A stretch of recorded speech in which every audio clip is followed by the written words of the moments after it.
Coming up on the Raiders Report, Pro Football Focus had a bunch of free agency predictions, and guess what? Apparently to them, the Las Vegas Raiders are going to sign Lavonte David, James Bradberry, Jimmy Garoppolo, and franchise tag Josh Jacobs. So I'm going to give my reaction and opinion on all of these players. If you're a real one and you bleed silver and black, hit that subscribe button to get more free Raiders Report videos, because if there's any big-time signings, like the ones you're going to see here on today's show, not only are we going to get you a vid, we are going to go live. So in an article that was released today by PFF titled 2023 NFL Free Agency Landing Spots for the Top 50 Free Agents, I noticed on the video that I released earlier today, y'all seemed to really like it, and I had a lot of people said, hey man, can you get me more of these? We are here for the people of the nation, and Jeremy's in the background giving us a round of applause. So let's get right into it. The first player, it's Lavonte David, the linebacker out of the Buccaneers. And I'll tell you this, in terms of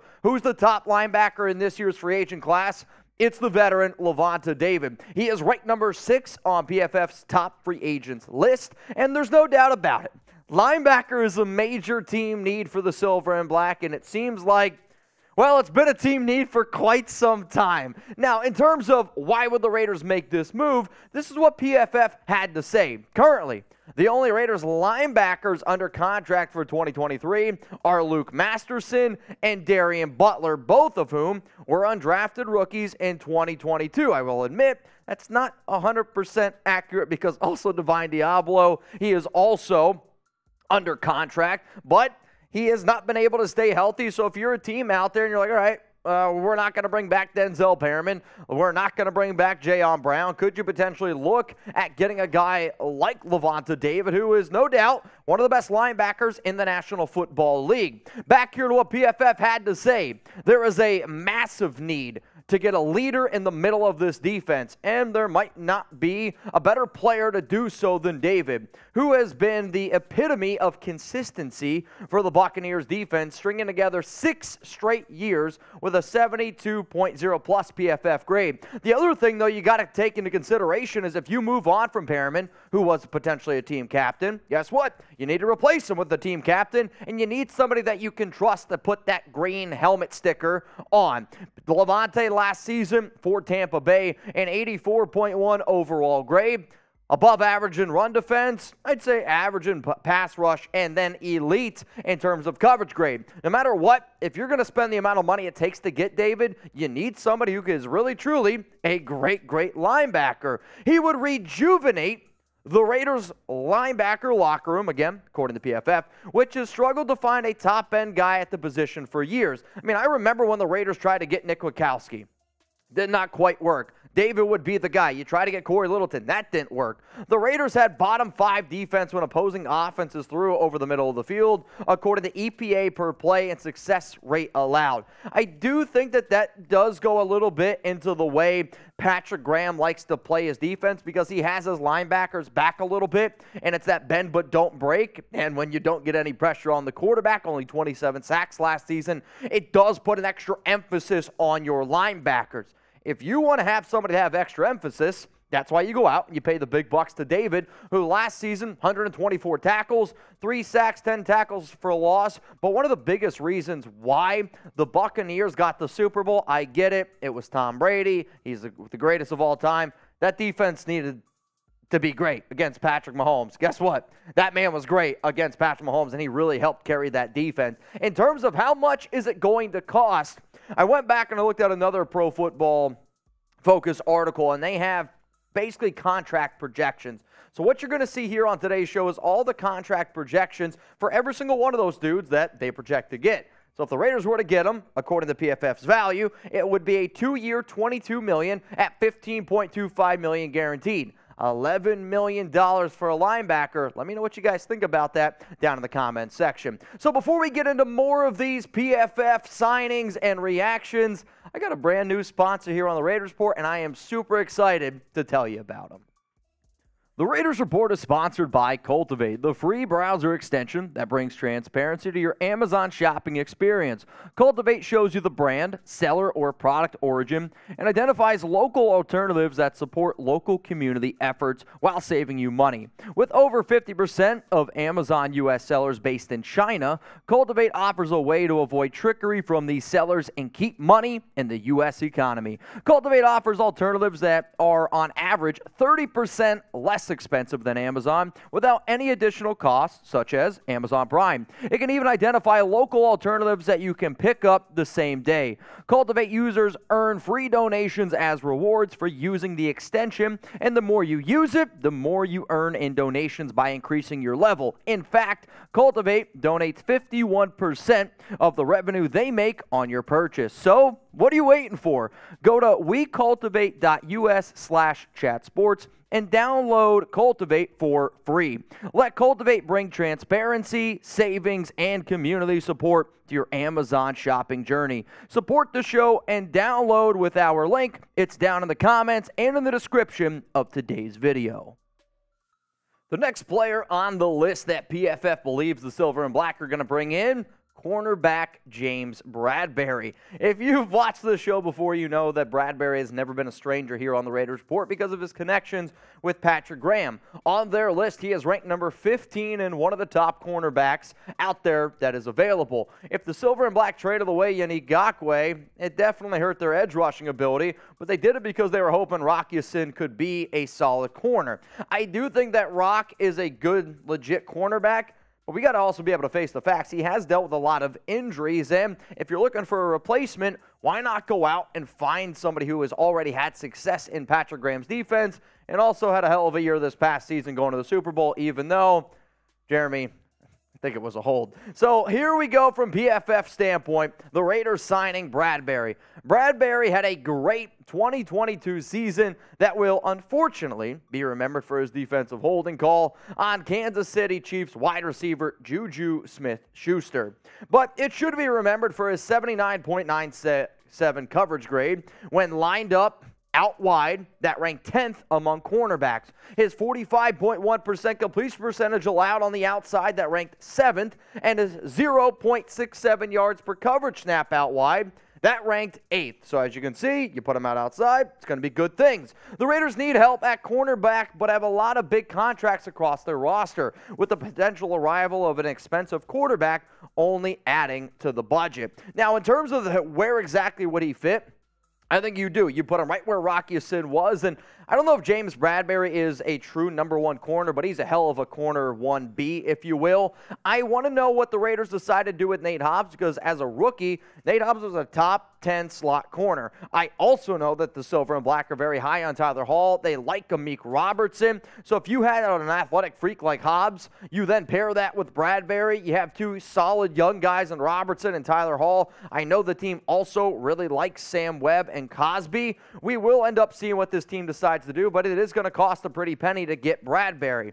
Bradberry profiles as an above-average number 2 cornerback and can reunite with Raiders defensive coordinator Patrick Graham, who was his defensive coordinator with the New York Giants from 2020 to 21. When I look at my cornerbacks, I like guys who got long and lanky, and that's what Bradberry is. At 6'1", he's got long arms. He can move all over the football field, and some people are like, well, is he getting up there in age? He's 29. Like, at the end of the day, I want a cornerback that I know is going to be able to play. In today's NFL, you can still get another 3, 4, 5 solid years out of Bradberry coming off a season where he had 17 pass breakups, 3 INTs, and 44 tackles. In terms of, well, how much is it going to cost to get him? PFF has that projected at 2 years, $24 million, $16.5 million guaranteed. When you think about the first 2 players that were linked in this video, I do think you probably can only pick one because of how much money the Raiders are currently have. As it sits right now, as I am recording this vid, the Raiders cap space is $48.4 million. So spending $11 million on a linebacker and then $12 million on a corner, knowing that you probably still have to go out and get a QB, it makes it a little bit of an interesting decision. So if you could only pick one, who would you go with, Bradberry or Lavonte David? Me personally, I think cornerbacks are a more important position, especially in the defense that this team is going to try to run this season with Patrick Graham. And with that familiarity, I would take James Bradberry over Lavonte David. Let's go to the next player here on the list. It's quarterback Jimmy Garoppolo, ranked number 27 on PFF's top free agents list. And not a surprise, right? You need a replacement for Derek Carr, and if you swing and miss, let's say, on Aaron Rodgers, it would not surprise me if Josh McDaniels, if Dave Ziegler turn the page and they say, well, who's the next guy that we could probably get? They probably will look at Garoppolo. Let's say they don't want to trade for Mac Jones, who's a cheap option you could get in free agency. It is. It's Jimmy G, and PFF agrees with everything that I just said. The Las Vegas Raiders decided to move on from Derek Carr and will likely consider taking a big swing at the quarterback position this offseason. Perhaps looking to reunite wide receiver Lavonte Adams with his former quarterback in Aaron Rodgers once he's back from his 4 days of voluntary solitary confinement, better known as his darkness retreat. However, if the Raiders can't get a deal done for a veteran, they will presumably look to make a splash in the 2023 NFL Draft with the number 7 overall pick. If you don't get Garoppolo, I am curious to see what this team does in the draft, though. Even if you get him, maybe you still take a QB in the draft. While Garoppolo has obvious deficiencies, he's a timing and rhythm quarterback who has experience working with head coach Josh McDaniels and can let the Raiders' BV receiver weapons go to work in space. So you do have a small sample size, and anytime you talk about Ziegs and you talk about McDaniels, they always like to bring up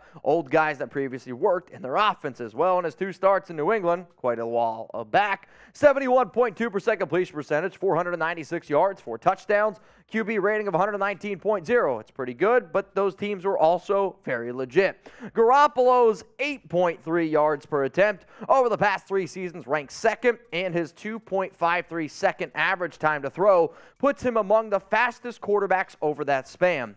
He brings a high floor and is significantly cheaper than Carr was going to be over the next season or 2. One of the biggest concerns that I know I have with Garoppolo is they think that he's a high-end quarterback. I don't know if I necessarily agree with that. He did have 16 touchdowns, 4 interceptions, but that 49ers team was a lot better than this Raiders team as a whole. And I really think if you were to put Garoppolo on this team, you're 7, 8, and 9, which kind of puts you in a little bit of a tricky situation. When you look at the projected contract, according to PFF, 1 year, $15 million with $12 million guaranteed. $15 million for Garoppolo, I can understand that. If he can turn into a quarterback that takes you to the playoffs, you'll take $15 million. But my real concern would be how many years will Garoppolo be the Raiders quarterback. So anytime and when the Raiders bring in their QB, whenever the hell it is, he's always going to be compared to Derek Carr. So PFF has Derek Carr projected at $30 million per year. What would you rather do?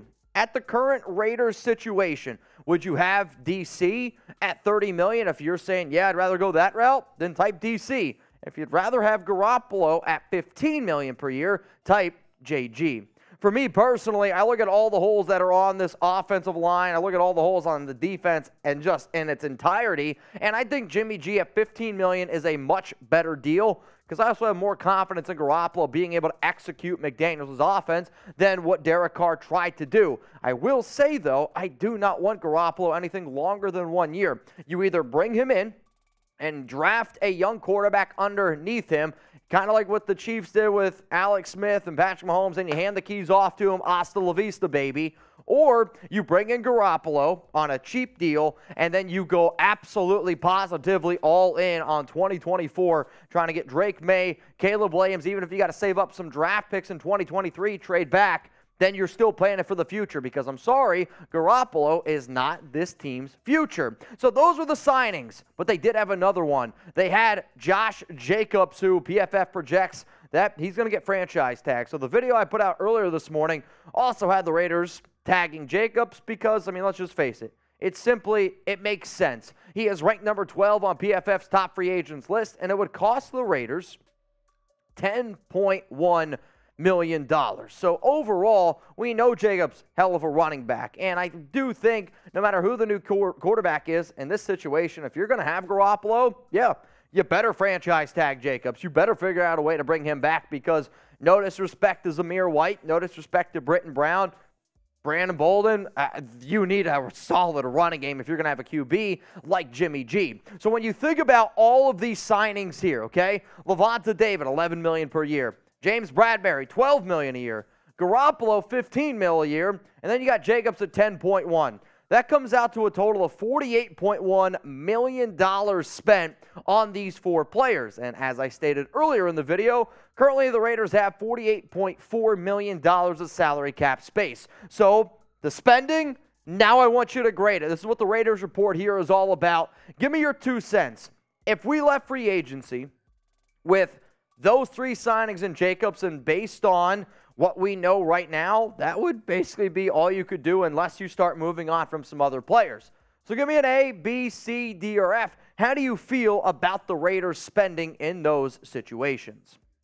For me personally, I'm going to give it a B grade, and it's not that I don't think Lavonte David is a hell of a player. It's not that I don't think James Bradberry is a great player.